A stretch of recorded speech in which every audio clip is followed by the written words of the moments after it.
khona ukuthi hayi ngeke ucile. Mhlawumbe ngizizwa ngcwele ngoba la ukhuluma ngomzalwane ongekho la. Ubona ukungena emall endawo zokuthenga ebese kuqhamuka labantu abakhagathi into azokutshengisa azokhipha imoto kodwa uyakwazi udrive unazo ibuka azothi carry on uzophuma ngemoto la kade ubhake khona. Uma kuke kwaba khona into kwena ethi ifile uthi lo muntu uzongenza izinto engiyaziyo ngiyawazi ukuyishayelela kodwa uzongisiza. If your heart does not allow you to give that person, keep your money. God will find another way of helping him. Lalela, mawusuyigcinile imali yakho engazathi ngakugulisa.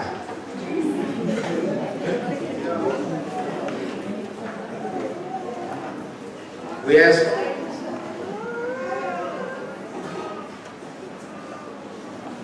If inhliziyo yakho ingavumi ngenze njani?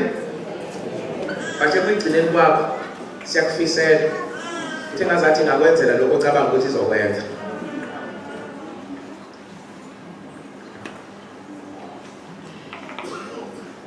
Of the time, and he has been to but 90% of the time, umuntu ongaphali oncisha naye, umuntu oneyikweletu. Cela ukuyiphinda lento. Umuntu ongaphali 90% of the time uneyikweletu engaphezulu kwemali anayo. Lalela, iyikweletu zakho ayidala noma awuncishani ngoba uneyikweletu. Uneyikweletu ngoba uyancishana. Isikweletu leso naso sidalwe lenhliziyo enomhobolo. You see, giving is you learning to live for others other than yourself. When you learn to live for others, you also learn to manage your money ngendlela engeke izikufake ekweletini. Ungene ekweletini ngoba uzama ukugcwalisa umgodo ongeke ugcwaliswe lezi zinto oyithengayo ngemali ongenayo.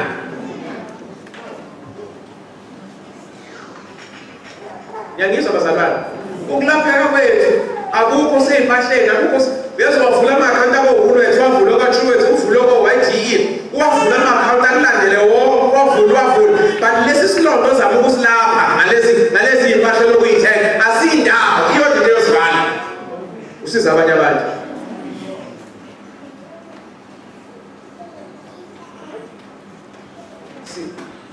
So ngikweleka imali uthi lo mama ushiwo baba wekhaya umshaya ney'ngane mahamba amadoda-ke kuyabe nesibindi ungazasithathaphi masukume nje ashiye iy'ngane nonkosikazi ahambe wabashiya wabafulathela hayi ukuthi nje uyabadivosa kuphela wabashiya wahamba bamazulu wagula umama wabantu wagula so ngifika lana sizozama ukuphela sibhekelele hey ni-right mama ku-right ingane ishoda ngalokho nje kuphela right njena kodwa ingane uyabona elokhu ekhala ngey'ngane uyazi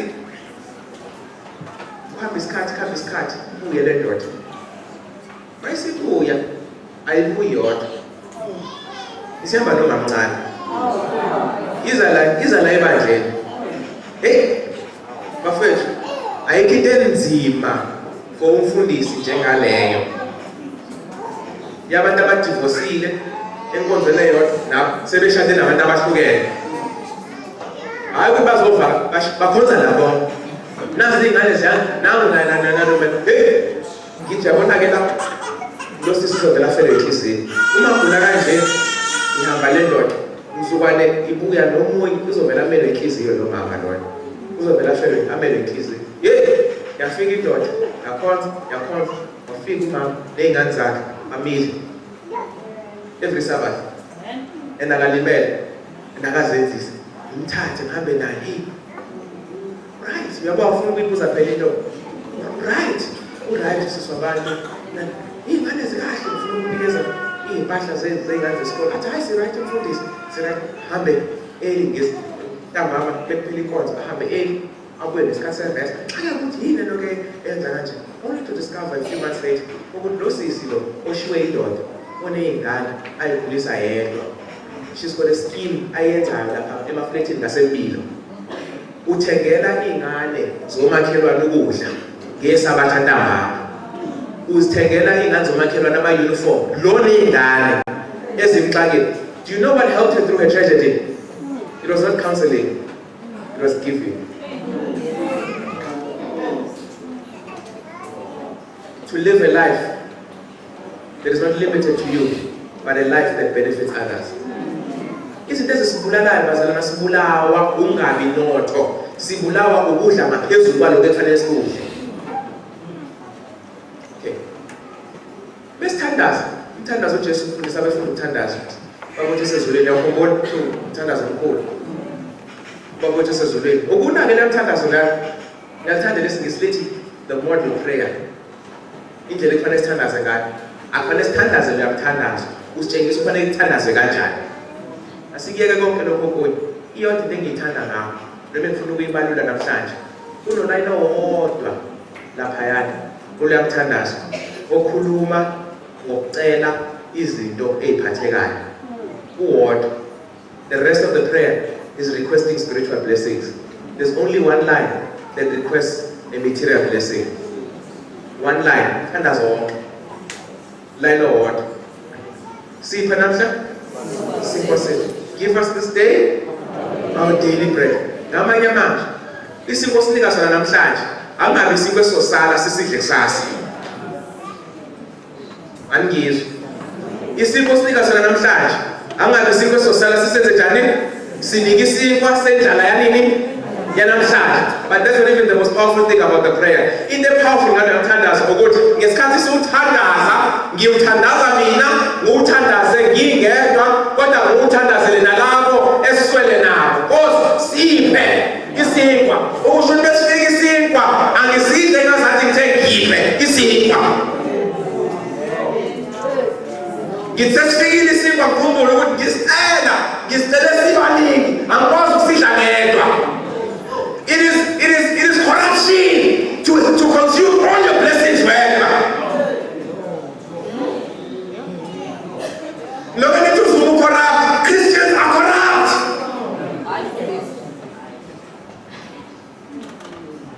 Angolila maKristu, abalisi bangathina nalabathengos, mangase mthumile nje imali ethi ngabela amaphofu, ngathi izindlu, ngenze.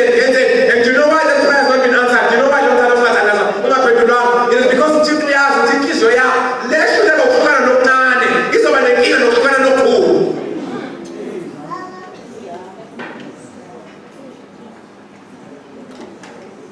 Lalela, into corrupt akabi corrupt ngoba sephethe into enkulu, ucela ngento encane. And izulu libamba kulezi zinto ezincane ukuthi halo singamnika ongaphezulu kwalokho siwa senkingeni. So, when you pray, give us this day our daily bread. Sithandazele isipho sanamhlanje. Akusona esande kuphela Nkosi. Esande umbane enzohlangana naye odinga isipho. So, as a Christian, what you receive is not for your benefit. Christians, amaKristu awabi imigqomo la uthi ixesha lapho niyisizo. AmaKristu abayibhayibheli edlulisa izifiso. Hello. Mhlawumbe selapha kwa-geography. Ufuna ukuyichaza ngayo yonke indlela le mhlawumbe ngihlala phansi endiyi-understand. Wazi ukuthi uma ngabe uyigovu njengoba uyigovu. Baze abasha abafana bathi uyindlu yini. Uyazi lapha kwa-Israyeli kunemithombo yamanzi ephuma ey'ntabeni. Right? Le mithombo iyehla, i-fresh, amanzi akhona fresh. What? Ivalve ephuma emhlabeni ayehla angene kumfula iJordan. Ne? iJordan amanzi akhona fresh. Upilo fish khona. Fresh amanzi akhona. Yaphileka. Amanzi eJordan aphuma ngeleze ayongena olwandle. Listen now. So amanzi aphuma phi? Anjani? Ngoba enze njani? Ayageleza. Ayofika kephi na? eJordan. Amanzi aseJordan anjani? Ngoba enze njani? Ayephi? Uma efika olwandle, afika ngame. Angayindawo. Nelwazi ngililo lolwandle olungadlulisa imanzi. Akuphili lutho khona. It's the Dead Sea. Because everything that flows into it stops in it. And that is why it is dead. Because I truly loot if you have Lord. A Christian who gives is like a fresh spring of water flowing from the mountains of Jerusalem. A Christian who fails to give is dead like the Dead Sea. Nothing ever grows there. Umuntu oyigofu ufile akho lutho ekhulayo khona.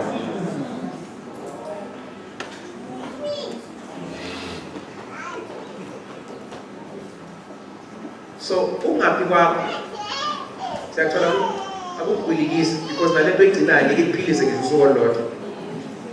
So ugovu bakho uyi-corruption uxabanisa noNkulunkulu ngoba lento oyitholile akufanele kube yakho yonke.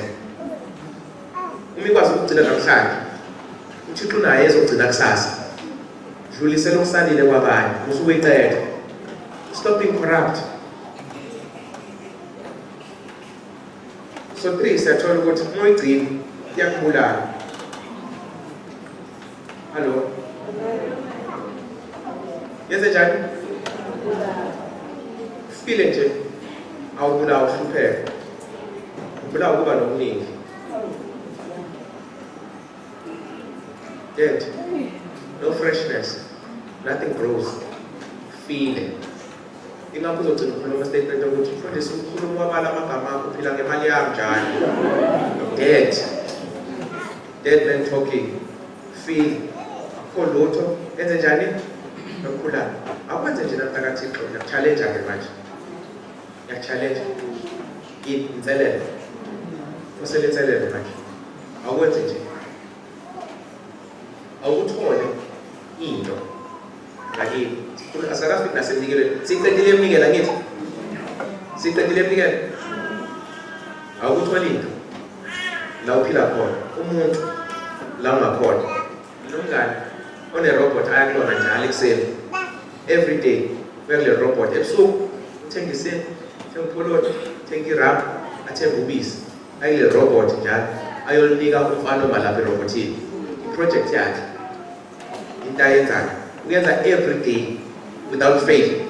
Umehluleka uyacela uyaphathisa bengabe uzokudlula khona aphathise cela ungiphathele into yokuthi uzokunikeza imali yakho akunike imali yakho iproject yakhe uphilela lona. Do you know ukuthi that person can never give up on life because they feel someone needs them to be alive.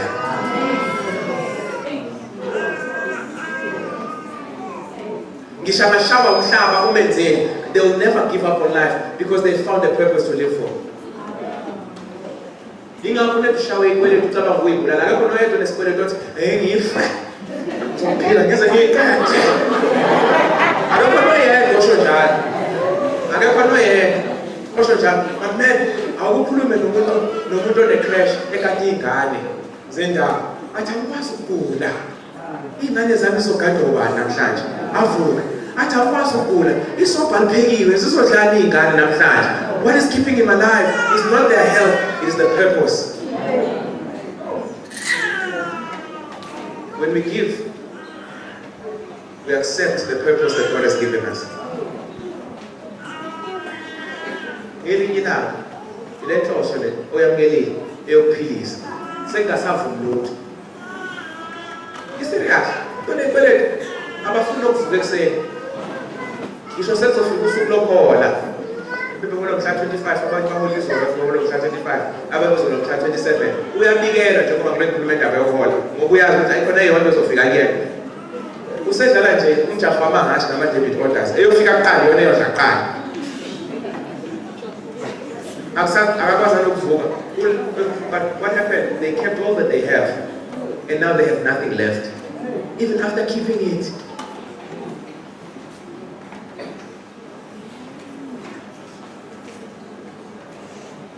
So funda nini bantu bakithi? Uthi omunye umbhali bengabe bhala athi you only need power to inflict harm, otherwise love is enough for everything else.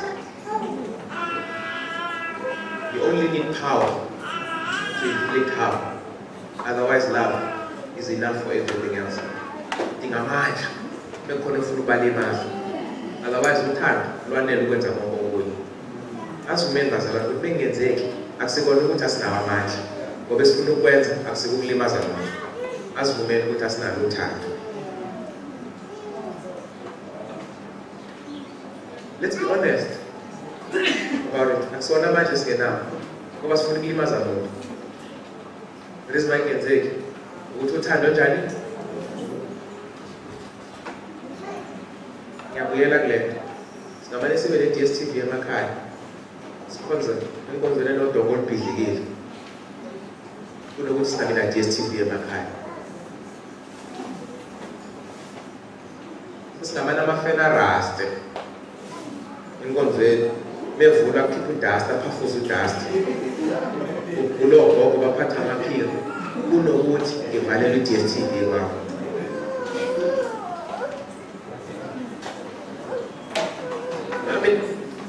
Mele ngikhulume ngento ekhona kephi la eMlazi into ephathekayo. Ngangikhonza la eMlazi ngo-1998 to 2000 khonza la eMlazi. Sasihlala emabhentshi ngathi awaba njengalawo.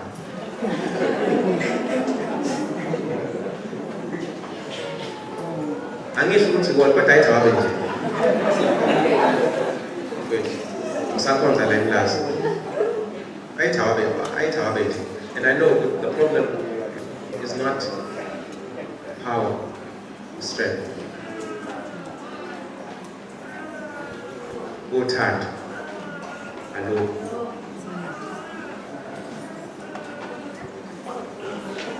Sinakhonza nabantu.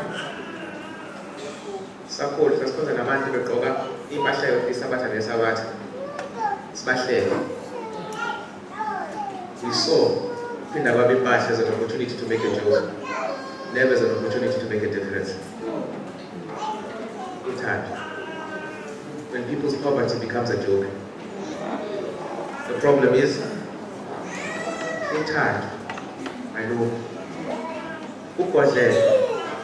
You will die, it will kill you, it will not keep you. Give it away. It will sustain you.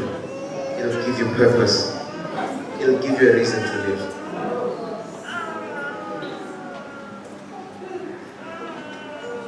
Unikele. As challenge how uzama ukunikela ngakho ubona ukuthi akuphileke ngaphandle kwakho. Awuyicabange lento le, yabo lento le. Ucabanga manje. Lothi bengasithathwe noma ngasitshontshwe ingafa. Awukunikele ngayo. Ubone ngekuphileke ngaphandle kwakho. Bengingasho ukuthi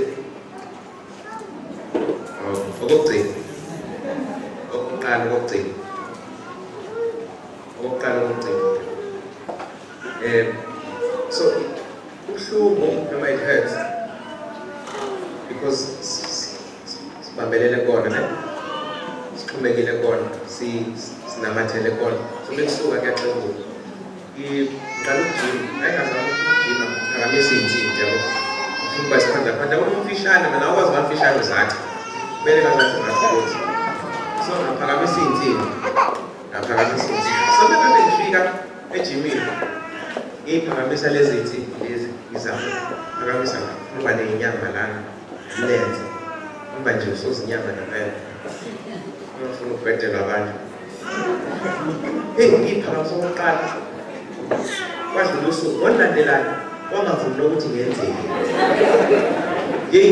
kwakubuhlungu yonke into kwasengulimo yonke into emzimbeni yayibuhlungu yonke into uma bengithi ngiyageza kwamanzi lawa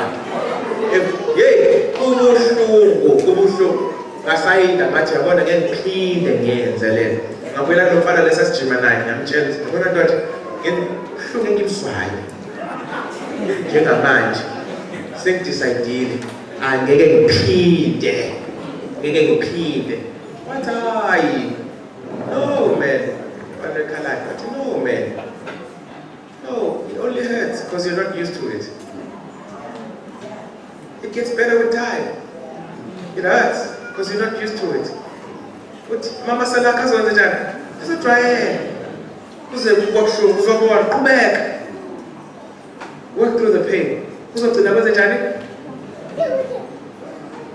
Do You know why it hurts to give? Because you're not used to it. I'll try it. I'm going to try it. Sooner or later, ngathi nasengiphakamisa insimbi ezithayilingane nami ngiphakamisa insimbi ngikhayise ngiphakama ngehlisa ngibuyisele phambili ngiyilande ngiyiphakamisa ngiqala ngalinyazwa insimbi ezo-10 kg. By the time ngiyeka ukujima ngase ngiphakamisa insimbi enkulu zange ngempela o-20 kg ngiphakamisa la phambili ngiphakamisa futhi wehlise futhi ngapha nangapha ngubambe uthwale emashoko ehle ngiyuke nawo 80 kg ubambe 80 kg ngaqala ngikhaliso 10 kg ngayeka sengiphakamisa o-80 kg. Why? You start giving small, your muscles start desiring to give big.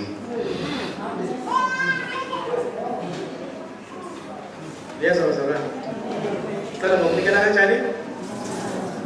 Ama-muscle ajwayele ukuzatha thina nikela? Ungafuni ukunikela kakhulu ungakaze unikele kancane. Azothi umuntu futhi ama-muscle ngu-1,000,000 nje, ngu-10, ilotho uyi-10, uyi-10. Ngakho ngiyenkonzo, ngabe namampofu, yabona nje, if ungakwenzi manje ngeke ukwenze usuna-10 million.